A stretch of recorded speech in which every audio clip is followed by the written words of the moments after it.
La destitution du président de la République française est un mécanisme constitutionnel complexe, rarement mis en œuvre et entouré de procédures strictes. Cette mesure exceptionnelle peut être déclenchée dans des circonstances graves, telles que la haute trahison ou un manquement grave au devoir présidentiel. Dans cet exposé, nous explorerons en détail les procédures, les cas historiques et analyserons l'importance de la destitution présidentielle en France. Aujourd'hui, sur De Facto, nous allons nous intéresser aux procédures et à l'historique d'une possible destitution d'un président français. Vous êtes plus de 60% à regarder nos vidéos sans être abonné. Si elles vous plaisent, n'hésitez pas à mettre un j'aime et à vous abonner. La procédure de destitution présidentielle en France. La Constitution française de 1958 établit les bases juridiques pour la destitution du président. Deux motifs principaux peuvent déclencher cette procédure. La haute trahison est définie comme un acte grave et délibéré portant atteinte aux intérêts fondamentaux de l'État. Cela peut inclure la collision entre des puissances étrangères contre la France, pour des actions mettant en péril la sécurité nationale. Le manquement grave à ses devoirs, ce motif est plus large et peut englober diverses actions ou inactions du président considérées comme incompatibles avec l'exercice de ses fonctions.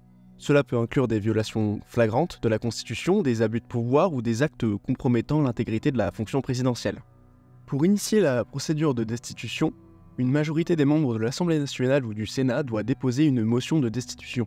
Cette motion est ensuite examinée par la Haute Cour, une institut spéciale composée de membres du Parlement et de juges de la Cour de cassation.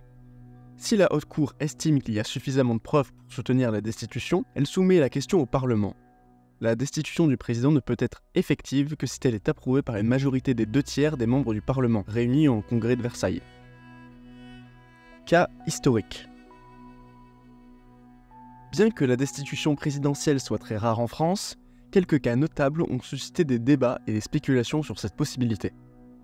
L'affaire du Rainbow Warrior en 1985, lorsque le navire de Greenpeace, le Rainbow Warrior, a été coulé par les services secrets français en Nouvelle-Zélande, il y a eu des critiques contre le président français François Mitterrand pour avoir autorisé cette opération.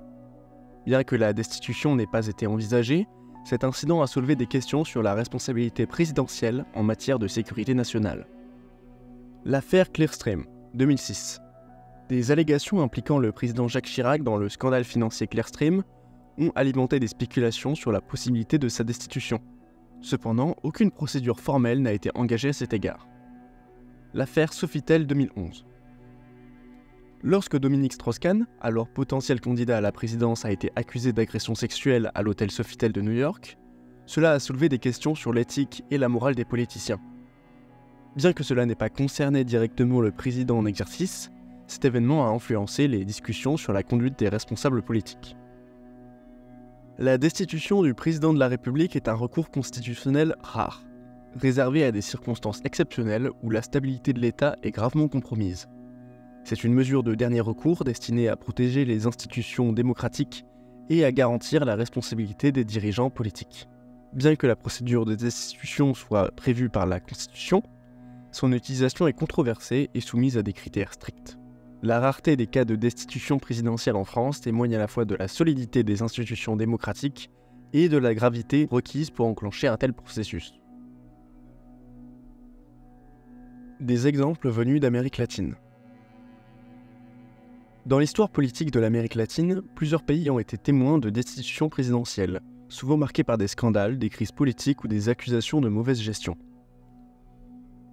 3 cas notables de destitution présidentielle dans la région sont ceux du Pérou en 1993, du Paraguay en 1999 et du Brésil en 2016.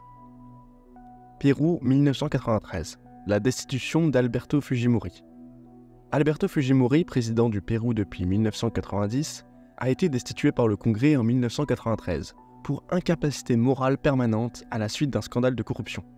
L'affaire impliquait Vladimiro Montesino, chef du service d'intelligence nationale péruvien SIN, qui a été accusé de corruption, de trafic de drogue et d'abus des droits de l'homme. Montesino a été un proche conseiller de Fujimori et joué un rôle central dans son gouvernement. Le scandale a éclaté en 2000 lorsque des vidéos ont été diffusées montrant Montesino en train de corrompre des membres de l'opposition. Les preuves de corruption généralisée et d'abus de pouvoir ont incité le Congrès péruvien à destituer Fujimori. Cet incident a marqué la fin du premier mandat de Fujimori et a entraîné des années de troubles politiques au Pérou. Paraguay 1999. la destitution de Raúl Cuba Gros. En mars 1999, le président paraguayen Raúl Cuba Gros a été destitué par le Congrès après une série de crises politiques. La destitution a été déclenchée par la mort de 7 manifestants lors d'une confrontation avec la police à Asunción, la capitale du Paraguay. Les manifestations étaient provoquées par l'assassinat du vice-président Luis María Argana. L'opposition politique et une partie de l'armée ont accusé Cubas Grau d'être responsable de l'assassinat d'Argana. Bien que ces allégations n'aient jamais été prouvées de manière concluante, la destitution de Cubas Grau a été suivie par une période d'instabilité politique et de troubles civils au Paraguay. Brésil 2016. La destitution de Dilma Rousseff.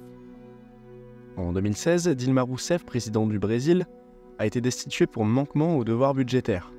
Les accusations portaient sur des pratiques comptables controversées visant à masquer l'ampleur du déficit budgétaire, ce qui a été qualifié d'infraction à la loi de responsabilité fiscale du pays. Le processus de destitution de Rousseff a été hautement politique et controversé, avec des critiques affirmant qu'il s'agissait d'un coup d'État déguisé visant à évincer un gouvernement démocratiquement élu.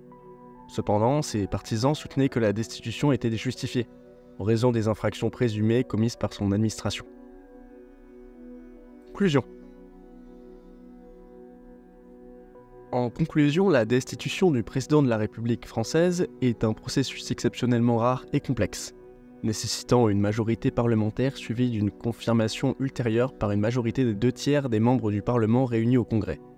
Ce mécanisme constitutionnel est conçu pour être un dernier recours pour protéger les institutions démocratiques et garantir la responsabilité des dirigeants politiques.